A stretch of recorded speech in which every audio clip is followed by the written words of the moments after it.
Në lajme ndër të tjera do të ndiqni Shqipëria hapi sot zyrtarisht kufitë e saj dhe shqiptarët nxituan të largohen nga vendi. Në pikën kufitare të KKV-s, ata janë përballur me një formular nga pala greke ku detyrojnë të pranojnë karantinën. Universiteti Gjirokastrës çeli dyert për studentët që diplomohen që në hyrje ju është matur temperatura dhe më pas ju është lejuar të hyjnë auditore. Kopshtet mi pritën sot vogëlushët në gjithë vendin në rregulla strikte në Gjirokast dhe pse sinjalistika e distancimit ekzistonte u mendua më tepër për fest. Edicioni informativ në televizionin Kanal 7 mundësohet nga epi Plodekor.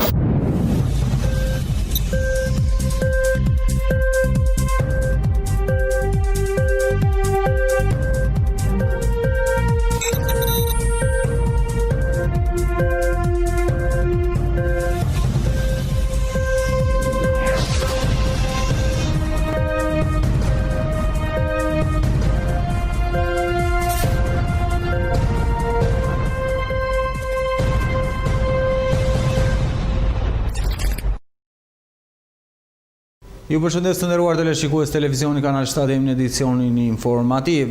Shqipëria hapi sot zyrtarisht kufirin e saj dhe shqiptarët nxituan të largohen nga vendi.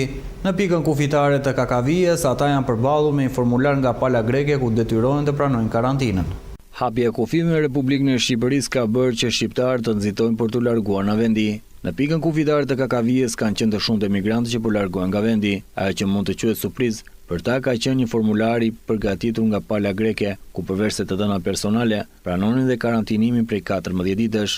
Të pyetur nga televizioni Kanal 7, ata u shprehen se janë detyruar të zbatojnë të gjitha kërkesat e shtetit grek, dhe pse nuk janë të infektuar me COVID-19. Profesione që përgjën ndërtim, për punë të ketë. Përse keni zgjedhur sot të hapun kufi? Një shansi. Tani, do shkoni për të punuar në mënyrë sezonale apo?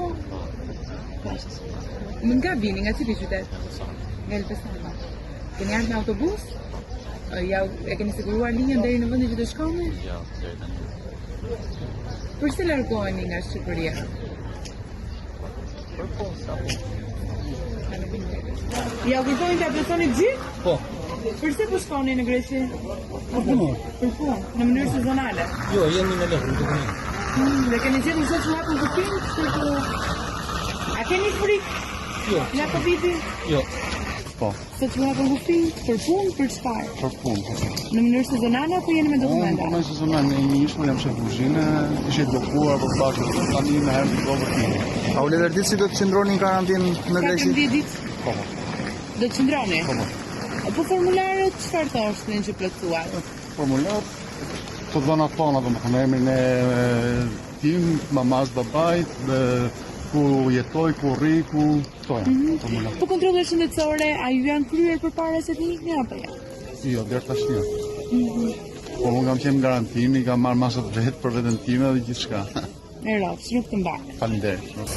Sa ka që në periudha e fundit që s'keni kaluar kufirin? Ka 3 muaj, që momentin që erdhja pandemia, A u leverdit të qëndroni 14 ditë në karantinë në Greqi? do të rrim, si mbas rregullores. Ju falenderoj. Emigrantë që kërkojnë të punojnë në vendin fqinj me kontratë sezonale prej ditësh kanë kaluar në vendin fqinj, ndërsa sot kanë tentuar të largohen dhe ata që shpresojnë një vend pune. Shqipëria nga sot e ka hequr karantinimin, por pala greke e cila zyrtarisht kufiri me Shqipërinë në 15 qershor fijon të ketë në fuqi karantinën. Universiteti Gjirokastrës çeli dyert për studentët që diplomohen, që në hyrje ju është matur temperatura dhe më pas është lejuar të hyjnë auditore. Jo vetëm për vogëlushët, por një qershori hapi dyert e arsimimit edhe për studentët. Bëhet fjalë për studentët e vitit të fundit të cilët do diplomohen e do të nisin mësimin sot dhe provimet do t'i japen në korik deri në javën e parë të gushtit. Edhe Universiteti e Qerem Çabej çeli sot dyert duke respektuar me rreptësi protokollin e sigurisë të vendosur nga Ministria e Shëndetësisë si mënyra vetme për të parandaluar përhapjen e COVID-19. Që në hyrje studentët të pajisur me maska dhe doreza ju është matur temperatura dhe më pas janë lejuar të hyjnë në ambientet e universitetit. Ja Hocanaj, zëvendës rektori i këtij universiteti, tha se janë marrë të gjitha masat e nevojshme. Natyrisht që universiteti para se të vinin në datën 1 qershor për fillimin e procesit mësimor, për atë kohë të gjithë studentësh të cilët diplomohen, në gjitha instancat e universitetit, duke filluar në rangët departamentesh, duke vazhduar më deri në rangët fakultetesh dhe vendimeve të Senatit Akademik u morën të gjitha masat përkatëse, duke zbatuar me rreptësi të gjithë protokollin e vendosur nga Ministria e Shëndetësisë me qëllim për të shmangur çdo lloj incidenti ose përhapjes së koronavirusit. Në këtë kuadër është bashkëpunuar dhe me institucionet e tjera ligjzbatuese të qarkut të Gjirokastrës me qëllim që për studentët të krijohen sa më mirë të gjitha kushtet për një zhvillim sa më normal të procesit mësimor. Natyrisht që vështirësitë për këtë punë janë të dukshme, megjithatë, në bazë të këmbguljes sonë u arrit që të gjendej pasi punë shumë të madhe të institucioneve të arsimit, të IAL-s tonë përkatëse, sidomos shefave të departamenteve dhe dekanatëve, janë përcaktuar me korrektësi të madhe, grupet e studentëve duke ndarë ata në bazë i duke kaluar jo më shumë se 10 deri në 12 student në klasë, në auditor, kështu që është krijuar të gjitha lehtësirat e mundshme për të zhvilluar procesin mësimor dhe për ta mbyllur atë me sukses, me qëllim që studentët të koditjes studentësh të diplomohen në afatin e duhur kohor. Mësohet se studentët e viteve të tjera do të nisin shkollën më 25 gusht deri në fund të shtatorit, ndërsa provimet dhe riprovimet do të japen në tetor. Kopshtet e qerdhet mirëpritën vogël ushët në të gjithë vendin në rregulla strikte në Gjirokaster dhe pse sinjalistika e distancimit ekzistonte u mendua më tepër për fest. 7 kopshte dhe një qerdhe në bashkinë Gjirokaster çelën sot zyrtarisht dyert për voglushët, pikërisht në festën e tyre. Të veshur bukur, të qeshur, dorëpërdore me prindërit, fëmijët e vegjël janë rikthyer pas rreth 3 muajsh pushim të diktuar nga pandemia në kopshtet e qerdhe. Në gjithë vendin nga pasur rregulla strikte, në disa në Gjirokaster e kishin haruar disi COVID-19 dhe përgjithsisht është festuar me vjersha recitime. Familjes organizon, të luajnë bashkë të gjithë to, njëri tjetri, shumë gjëra. I themi, marrë të fsheta e çdo gjë që kemi. Fytyrën time është buzëqesja, gëzuar një Qershorin. Është shumë e bukur, me shokë të mirë, ndihesh i lumtur.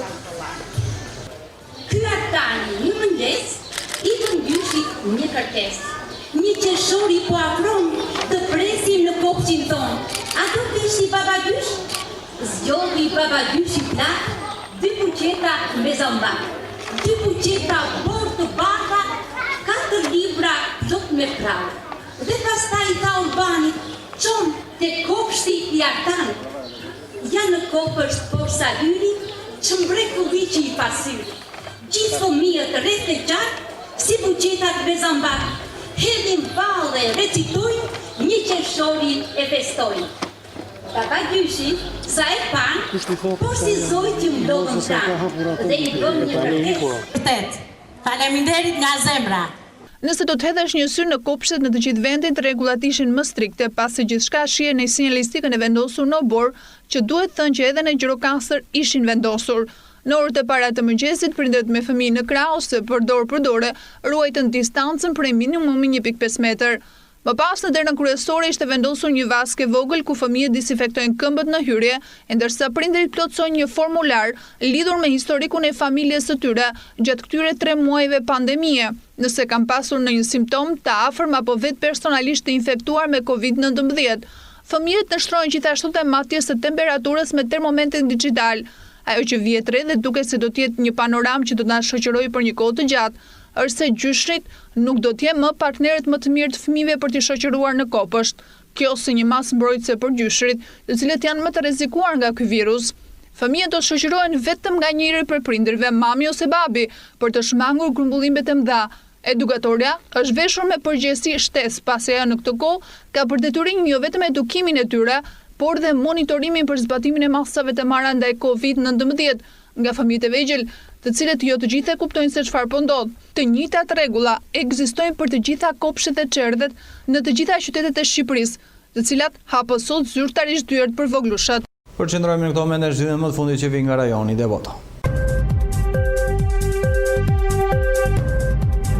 Agenti shërbim sekrete ka dërguar presidentin Amerikan Donald Trump në bunker gjatë së premtes mbrëma në momentin kur në afërsitë e shtëpisë së bardhë u mblodhën protestues të hidhin gurë don të largonin barikadat, shkruan CNN. Sipas republikanit, pjesëtarët e shërbimit sekret kanë larguar Trump në bunker në tokson momentin që u mblodh turma Media amerikane raportojnë se të premten brenda në bunkerit Trump i kaloi afro një orë. Ky bunker i veçantë në shtëpinë e bardhë është ndërtuar në mënyrë që presidenti dhe zyrtarët e tjerë të lartë të shtetit strehohen në rast të ndonjë sulmi terrorist apo ndonjë ngjarje të jashtëzakonshme.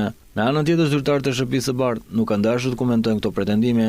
Shërbimi sekret gjithashtu ka njoftuar se nuk flet për metodat e saj për operacionet sigurisë. Megjithatë nuk dihet nëse në bunker është futur dhe bashkëshortja e Trump, Melania dhe djali i tyre 14 vjeç, Baron.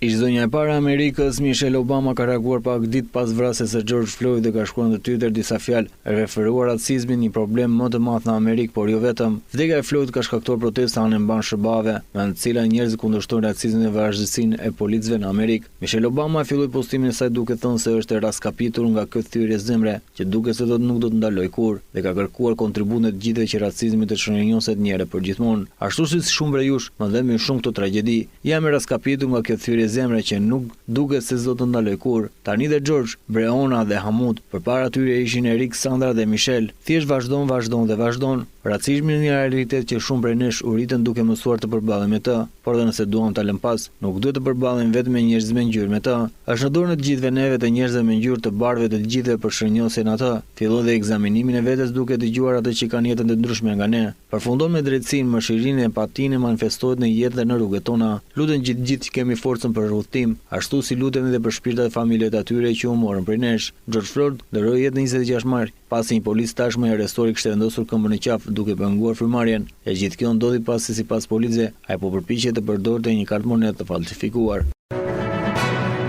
Shefi i Bashkimit Evropian për negociata për çështjet Brexit, Michel Barnier, akuzoi sot Britaninë e Madhe po të riqej nga angazhimet dhe paralajmëroi se nuk do të kishte marrëveshje nëse vazhdon kështu.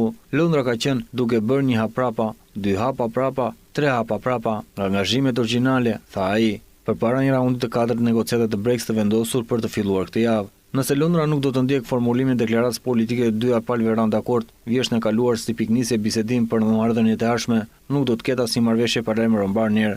Javën e kaluar Barnier tha se raundi i ardhshëm i negociatave do të ishte thelbësor në sigurinë e një marrëveshje tregtare pas Brexit në Londrën. Të tre raundet e mëparshëm të bisedim ka përfunduar pa ndonjë rezultat të prekshëm. Presidenti amerikan Donald Trump deklaroi se do të shtyjë samitin e G7-s në shtator dhe se po planifikon të ftojë në këtë samit dhe vende jo anëtare si Rusia, Korea e Jugut, Australia dhe India.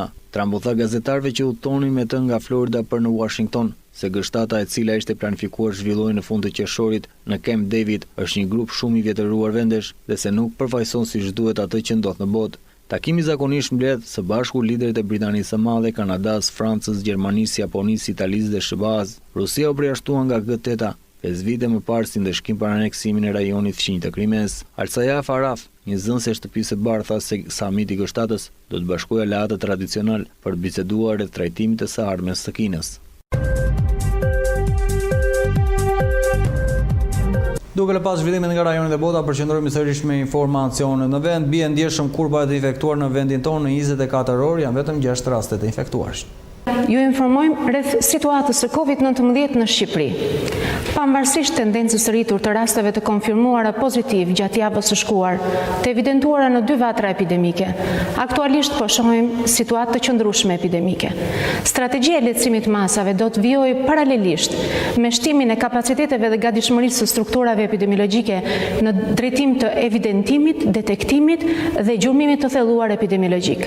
Në 24 orët e fundit janë kryer 102 testime raste të dyshuar COVID-19 të testuar pranë laboratorit virologjisë të Institutit të Shëndetit Publik, prej të cilëve janë konfirmuar 6 raste pozitive. 4 raste janë në Tiranë, një është rast personel shëndetësor, një rast në Durrës dhe një rast në Mat. Të gjithë rastet e identifikuar në 24 orët e fundit janë kontakte dhe raste të reja. Aktualisht po trajtohen në spitalin infektiv 28 pacientë, prej të cilëve 3 janë në terapi intensive, njëri prej tyre është rasti intubuar në gjendje të rëndë. Në 24 orët e fundit janë shëruar 5 qytetarë. Numri i shëruarve në nivel kombëtar ka shkuar në 877. Që nga fillimi i epidemisë janë kryer mbi 16.000 testime molekulare dhe serologjike. Që nga fillimi i epidemisë janë konfirmuar 1143 raste.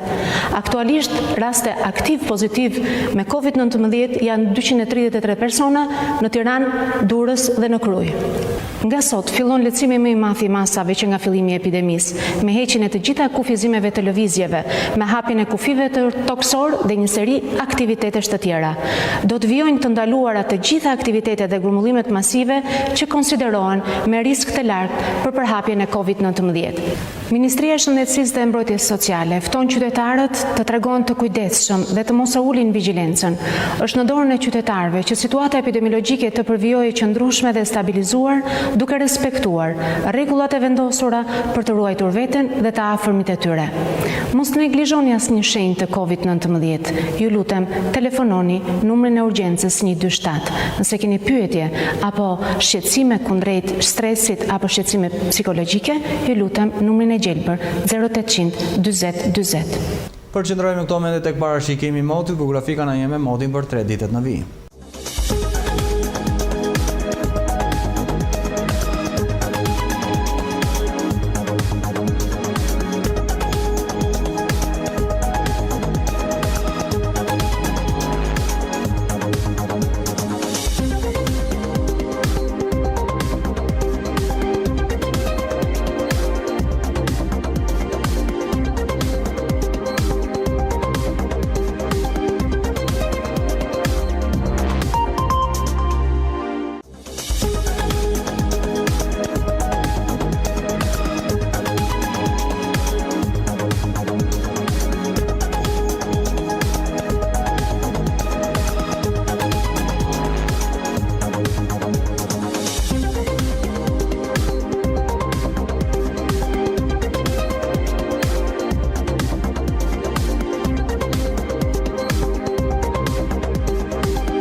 Me parashikimin e modë kemi mbyllur këtë edicion informativ në shoqërinë e programit Vim bashkë mirupafshim.